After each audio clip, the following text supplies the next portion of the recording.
Whether this is the best time is one thing. Whether today's judgment provides an opportunity for that time to be converted into a reality is quite another matter. If the judgment, if the judges have simply said it's time barred, that's over, that in fact would have allowed much more healing. After all, that's a technical question. Unfortunately, today's judgment actually goes into whether it was a mosque or not, whether the mosque was built over a temple or not. But these were questions which were put before the judge. Yes. These were questions which were, they could have said, they could have said that they didn't want to address them. They have chosen to address them. The fact that the judges in their wisdom chose to address these questions means that those questions will now be debated in public fora, and obviously some people would want Supreme Court to settle them in ways which is much better. Okay, let me bring in Ravi Shankar Prasad. He was appearing in the court for one of the petitioners. I don't know what hat you're wearing, Mr. Prasad, because you've been wearing different hats over the last few days. Senior counsel, BJP spokesperson, member of parliament. But in your capacity as both, I may ask today, senior counsel and BJP MP and spokesperson, do you see this window of opportunity created by this judgment? And can you specify what this opportunity you see in the judgment is? First, Rajdeep, it is very important to understand the judgment, what I heard a discussion about. Muslims never questioned that Ayodhya is not sacred for Hindus. They never doubted that Ram is divine for Hindus. They never disputed that Ram was not born in Ayodhya as Hindu believed to be. The area of dispute was, the disputed area is not the place where the Hindu believe it to be born. Yes. And their second plea was, it is the Babri mosque by tradition which Babur had constructed, and they are entitled to get possession of it. Yes. Accordingly, issues were framed. And for the gentleman sitting in your studio, for your kind information, in Ismail Farooqi case, a constitution bench asked the court to decide all these questions. The gentleman is your friend, Yogendra Yadav.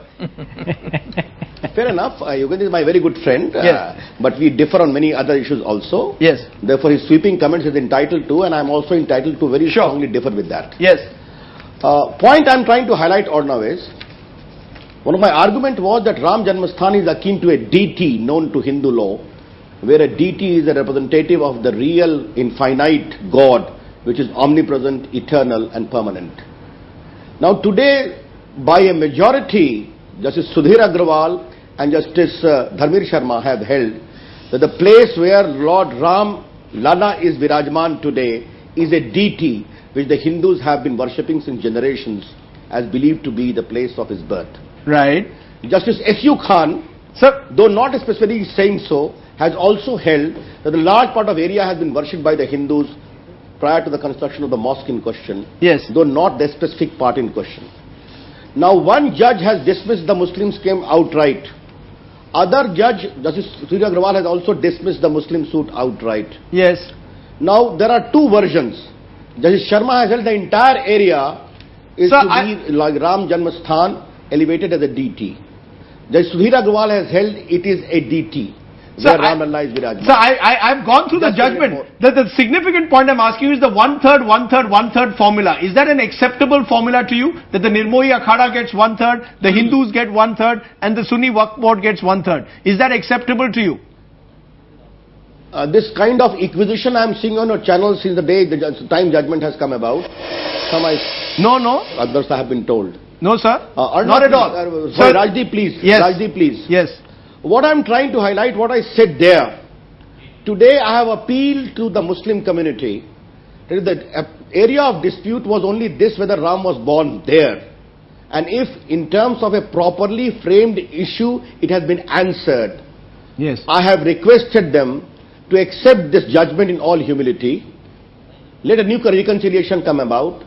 Let a Ram temple be constructed there. And I see the resurgence of a new India there.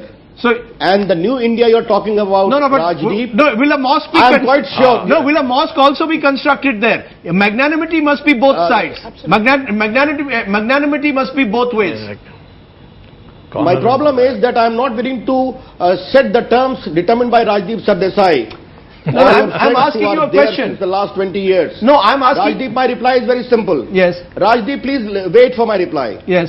When the negotiation was going on, in the white paper noted in Ismail Farooqi judgment, the Muslims have said if it is proved that it is the place where Ram was born, they will voluntarily surrender it. Yes. The Solicitor General in 1994 stated that if negotiation fails and if by judicial vote it is proved it is the place of birth, then the government will act accordingly. And today the court by a majority has held that the mosque in question was not constructed by Babar or his Senapati Mir Baqi. Point. Now what I am trying to highlight today, and please bear with me. Yes. You please don't set the terms of reconciliation as you are prone to. So when the process of reconciliation would start, my worry is that the politicians sure. won't. My worry is that the politicians won't. I'm looking for solutions. Give me solutions. I'm looking for a solution. Rajdeep, you are not entitled to offer solutions. I'm asking you for solutions. You have been... Rajdeep, just a minute please. At least allow me to speak today. Yes. Since last 2 days you have been jumping, the nation will be in chaos. No, I have not said that even once. I take strong objection to that. Sir, I take strong objection to that. I take strong objection to that because not once on this channel have we ever suggested that, sir. So I take strong objection with all humility. I take strong objection. But fair enough, but just a minute. But the way indirect attacks you made on the BJP and RSS, I saw myself. Not once. Not once. But today the entire country is calm. Not once. RSS chief has said very clearly. Don't confuse me with a reconciliation. Please, sir. Please, this is not fair. I have said like that. I'm sorry to say, but this is not fair. You can ask anyone the stand that we've taken. Rajdeep, I beg to differ with you. I have seen your own comments from my own ears. Okay? Let's leave it there. Okay, let's leave it there. I am simply saying is, Today I have appealed to that sense of propriety of the Muslim brothers of India, which I believe in abundance. Okay. Once the judgment has come about, you have asked me this question, who knows? They may willingly forgo their claim, and in the process, at an alternative site, a massive Insani mosque may come about. Allow those processes to grow. Let me bring instead of fixing the terms in the studio itself. Let me bring in Mr. Owaisi. Mr. Owaisi, you're hearing what Ravi Shankar Prasad of the BJP is saying, and I'm going to say Ravi Shankar Prasad of the BJP because he's not just senior counsel anymore. He's now also a BJP leader in this program at least. Mr. Owaisi, respond. Mr. Ravi Shankar Prasad claims that for a resurgent India, a temple has to come up over there.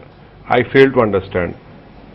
What has a resurgent India or a developing India or a stronger India got to do with the construction of a temple?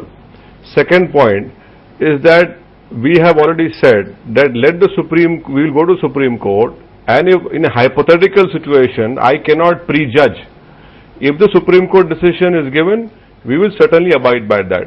And we are not going to succumb to the subtle threats of the Sangh Parivar or the BJP that for a resurgent India, for a stronger India, you join hands with us.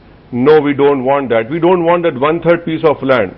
If the Supreme Court says, no, the whole land belongs to the Nirmoli Akhada or the Hindus, we have already stated our position. We are fine with that. But please, Mr. Ravi Shankar Prasad, don't threaten us by saying that only India can develop if Muslims join hands in the construction of temple. This language has been used for so many years. You know what political position you have been reduced to. If you want India to develop, leave aside all these things. Let us work together on so many other issues which are there.